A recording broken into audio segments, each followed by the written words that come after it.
If you've ever seen the drum heads of a world-class tenor line, you'll see scuff marks all over their heads from their playing. But when you look at the snare line, the playing zones are much smaller. Why is that? Snare drummers play in the center of the drum head to get a short, crisp sound.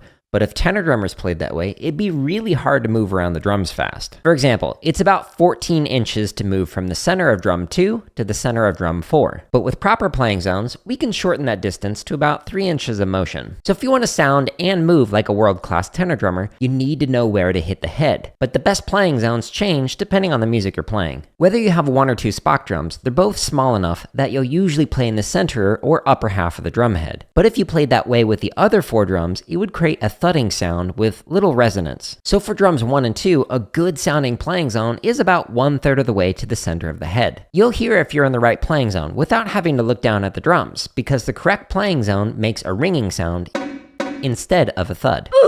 But if we play with our sticks next to each other on drums 3 and 4, the stick that's closest to the rim will sound good, while the stick that's closest to the center of the head will sound bad. So when playing with both hands on the outside drums, you'll keep both hands the same distance from the rim, but they'll look like this on drum 3 and like this on drum 4. Did you notice the left hand moved up when playing the drum on the left, and the right hand moved up when playing the drum on the right? If we did it the wrong way, we'd have to stretch to reach the proper playing zones, which makes it harder to play fast and relaxed. So move your arms like a windshield wiper when moving from one playing zone to the next. Snare and bass drummers mainly play in the center of the drum, but tenor playing zones constantly change with the music. For example, the distance between drum 1 and 2 playing zones is about 12 inches, which might feel comfortable if you're playing slow, but is really difficult when playing something fast like sweeps or scrapes. To make it easier, tenor drummers rotate playing zones to the shortest distance between 2 drums. So the playing zones for flam accents might look like this, but the playing zones can change when playing diddles between inside drums and shift again when playing with the outside drums. Just make sure that no matter what you're playing, you never bend your wrists or turn them over when moving from one drum to the next. It changes the sound quality and can cause some injuries.